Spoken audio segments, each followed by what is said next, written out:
तो ये तो एक घटना हुई। इनके खिलाफ कंटिन्यूस ऐसे बहुत सारे केसेस हैं जहां जो है रिश्वत देकर इन्होंने काम कराए। इनका प्लेन सही नहीं है, मानकों पर खरा नहीं उतरता, ऐसा हम नहीं करें, ऐसा तमाम सारे अन्य लोगों ने कहा है। और बोइंग 787 ड्रीमलाइनर जो है ये लोग शॉर्टकट अपनाते हैं। प्लेन के जो हिस्से हैं वो अलग अलग बनते हैं, फिर इन्हें जोड़ा जाता है और इस कारण से इसमें कई गैप आ जाते हैं जो उसकी लाइफ को और कम कर देते हैं और कई बार खतरा पैदा कर देते हैं। A major shakeup this morning at Boeing. The CEO is stepping down. CNN Bloomberg's Paul Bagnall is joining me now with more on this breaking news this morning. So a major reshuffle at Boeing. Paul, what's happening? It's a huge reshuffling, Marcia. It, of course, is a response to the concerns about safety at Boeing that have been present ever since that panel blew out of an Alaska Airlines flight in midair. That was a Boeing 737 aircraft, and Boeing has been in crisis mode since then. So the news is Dave Calhoun, he's the CEO of the company, he will leave at the end of this year. So he'll be in place till the end of... तो साहब अभी कुछ दिन पहले ही इनके CEO को भी इस्तीफा देना पड़ा था सेफ्टी के कारण ही, कि सेफ्टी स्टैंडर्ड्स को आप हवा में उड़ा रहे हो, उसकी धज्जियां उड़ा रहे हो, इस वजह से इनके सीईओ को इस्तीफा देना पड़ा था बोइंग के। चलिए, Boeing 787 crash brings fresh security scrutiny to plane makers safety record. तो ऐसा क्या सेफ्टी रिकॉर्ड है? इनका सेफ्टी रिकॉर्ड बड़ा खराब है, क्योंकि जो पूर्व में भी कई सारे लोगों ने इस बारे में कहा कि बोइंग 787 जो बन रहा है इसमें फ्यूसिलाज की प्रॉब्लम है। इसमें कई सारे सेक्शंस को जो है एक साथ जो है फासन कर दिया जाता है और जिससे कभी भी मिड एयर ये टूट सकते हैं और जो है कई सारी ट्रिप्स के बाद ये अपने आप टूट सकते हैं। तो फ्यूसिलाज की प्रॉब्लम जो है बोइंग में ड्रीमलाइनर में बहुत पहले से है। आपको ये भी समझना होगा कि बोइंग बनाने के लिए इन्होंने जो है एयरबस से कंपटीशन करने के चक्कर में ज़बरदस्ती जो है ये बड़े प्लेन बना दिए बिना प्रॉपर रिसर्च वगैरह के।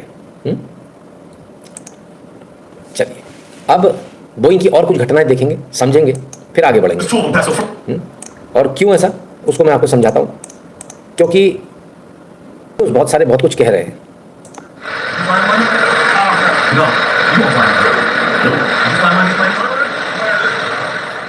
बोइंग के कर्मचारियों से जब पूछा गया कि आप इसमें फ्लाई करोगे तो उन्होंने मना कर दिया। और ये बोइंग का 777 इंजन है जो आग पकड़ गया था बीच फ्लाइट में।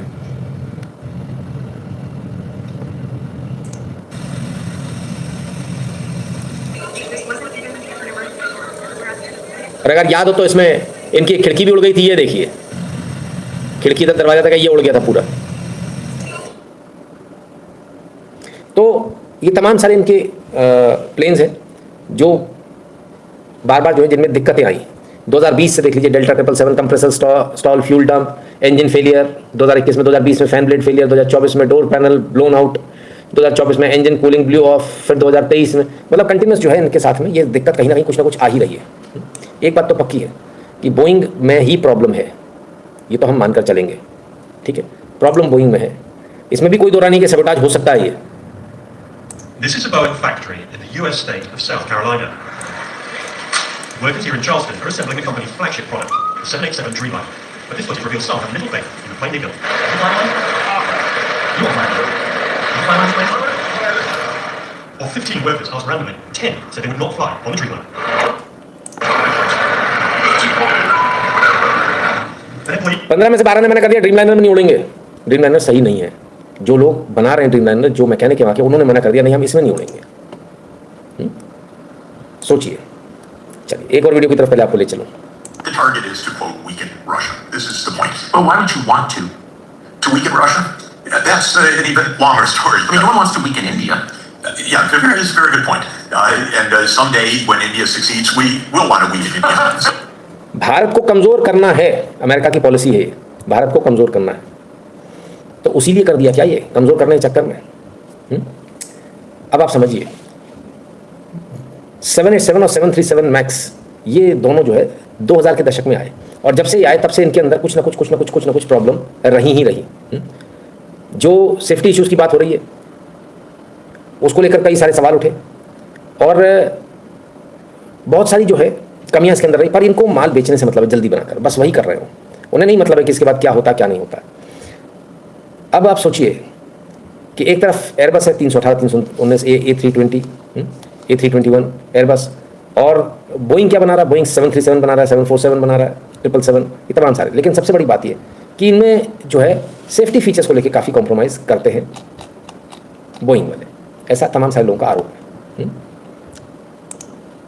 तो क्या इस वजह से ये घटना हुई? Sir, before take off also ground maintenance crews may also be part of treasury responsible for monitoring engine parameters and performing other checks including oil pressure, fuel flow, temperature। बिल्कुल मैं मानता हूँ आपकी बात को विवेक जी, इसमें कई सारे लोग इसमें इन्वॉल्व हैं, है ना। तो कहाँ किसने क्या सैबोटाज किया कहना बड़ा मुश्किल हो जाएगा ना, बहुत ईजी हो जाता है ऐसे में।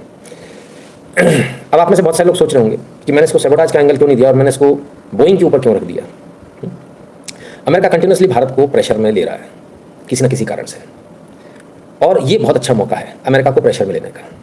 अब यहाँ दो बातें होंगी, या तो इसके अंदर वाकई में कोई सैबोटाज हुआ है तो वो सामने आएगा कि नहीं आएगा कुछ नहीं कह सकते, क्योंकि शतरंज की जो बिसात बिछी हुई है उस पर क्या होगा डिपेंड उस पर करेगा। अब तक जो है अमेरिका प्रेशर दे रहा था, बार बार प्रेशर इंडिया को दे रहा था। अभी इंडिया के पास जो बॉल जो है इंडिया के कोर्ट में। अब अगर भारत ये कह देगा कि हमारे, क्योंकि इसमें जांच बैठाई जाएगी, बड़े लेवल की जांच होगी, हाई लेवल की, और जांच के बाद रिपोर्ट आएगी और रिपोर्ट में दिया आ गया कि नहीं भैया बोइंग के जो प्लेन है वही खराब है, तो ये तो दुनिया में अपने प्लेन ही नहीं बेच पाएगा। समझिए, और भारत के पास एक बहुत अच्छा मौका है आर्म ट्विस्टिंग का। हमको तो यही कहना चाहिए भैया आपका प्लेन खराब है। और आज इससे एक और चीज़ हमको समझ में आई, भारत ने जितनी भी चीज़ें ली है ना विदेश से, जो अमेरिका से जितने भी प्रोडक्ट वगैरह खरीदे, अगर ये हमारे साथ बदमाशी करते तो हमको भी शुरू कर देना चाहिए। यार वो पाकिस्तान के साथ लड़े, यार इनका तो फलाना सिस्टम काम ही नहीं आया, इनका तो ये चीज़ चली ही नहीं। तो आपका मार्केट वैसे ही खत्म हो जाएगा, ठीक है ना।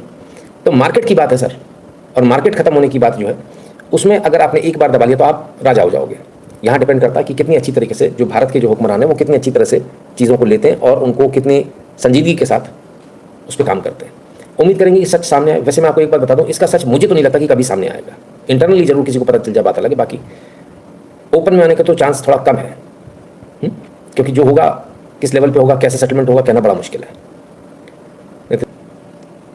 थोड़ा और आगे चलते हैं और देखें, टाटा ग्रुप ने जो है मरने वालों के लिए 1 करोड़ रुपए का मुआवजा देने की बात कही है। 1 करोड़ रुपए, क्योंकि अभी जो एयर इंडिया जो है वो टाटा ने खरीद लिया है।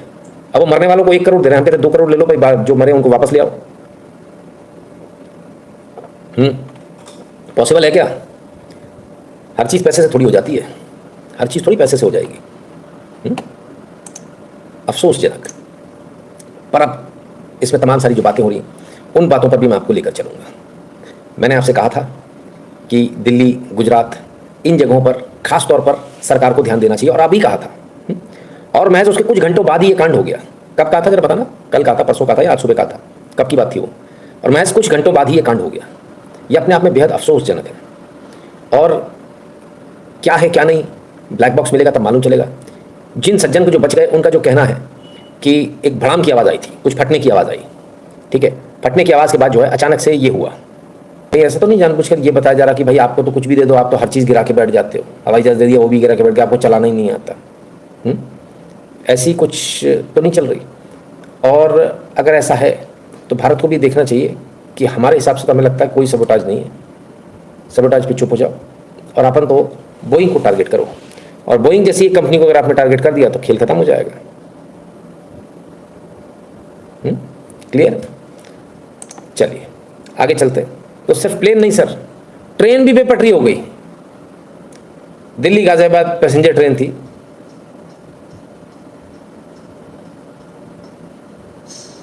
जो बेपटरी हो गई। आज का दिन कुछ ज़्यादा ही वो चल रहा है। खैर, अब इन सब के पीछे क्या यही सब कारण है या कुछ और कारण भी हो सकता है? लोगों ने कुछ और कारण भी निकाले। Airport authority of India recruitment junior executives, air traffic control, और तेरी, और एयर ट्रैफिक कंट्रोल में रिजर्वेशन है SC, ST, OBC, EWS, 309 में से 125 अनरिजर्व के लिए निकली हैं जॉब, बाकी सारे जो रिजर्वेशन के लिए। रिजर्वेशन से प्रॉब्लम नहीं है, प्रॉब्लम उस चीज़ से है कि ये आगे जाकर जो ये जो आज जो घटना हुई है, क्योंकि आता तो है नहीं काम करना, सीखना है नहीं, तो क्या उस वजह से भी घटना हो सकती है? इस पर भी विचार करने की जरूरत है, बहुत आवश्यक है। और सच सामने आना चाहिए कि हाँ भैया इस वजह से हुआ है, ठीक है ना, क्योंकि सच सामने आना बड़ा मुश्किल लग रहा है। चलिए एक और घटना हुई आज, और वो ही हैदराबाद में रामचरण, सुपरस्टार रामचरण के जो है शूटिंग चल रही है, उस समय क्या हुआ जरा देखें। बाढ़ आ गई साहब, पानी की टंकी फूट गई, हो गया कांड।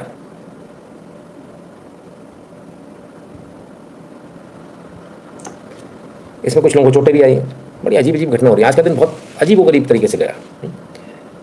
लेकिन जो ओवरऑल हमें जो समझ में आता है, हमें लगता है कि इस पूरे एपिसोड में गलती कहीं ना कहीं एक्चुअली भी ड्रीम लाइनर की यानी कि बोइंग की है। आगे चलेंगे उससे पहले आपको याद दिला दें, आपको www.nitinshukla.com पर जाना, वहाँ जाकर आपने जो है QR कोड को स्कैन करना, अपनी फीस भरनी है, नाम और नंबर भरना, फिर सेंड करना है।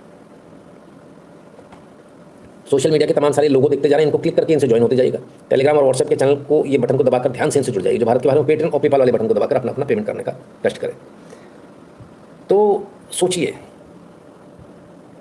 काफ़ी लंबे समय से जो है बोइंग को लेकर बातचीत चल रही है, और दबे जबान में कई लोग बोलते हैं भाई, और खुद बनाने वाले, ड्रीम लाइनर बनाने वाले उसमें बैठने को तैयार नहीं है, कहते हैं हमें नहीं बैठना। तो फिर क्या कहें आगे? चलिए, उम्मीद करेंगे कि कुछ चीज़ें सही तरीके से निकल कर आएँ और इन्वेस्टिगेशन में सच्चाई सामने आए। जैसे जैसे सच्चाई आएगी हम आपके सामने जरूर लेकर आएंगे। समय के बाद इतना तो फिलहाल अभी इस लाइव को यहीं खत्म करना पड़ेगा। सुबह फिर एक बार दोबारा से मिलेंगे, कई सारी और न्यूज़ छूटी, बहुत लंबा जो है बैकलॉग है, उसको क्लियर करेंगे। तो फिलहाल आप सबने अपना कीमती समय दिया, इसके लिए बहुत बहुत धन्यवाद। फिर मिलेंगे अगले लाइव में, तब तक के लिए स्वस्थ रहिए, मस्त रहिए, अपना खूब सारा ख्याल रखिए और भगवान की कृपा आप सब पर बनी रहे। बहुत बहुत धन्यवाद।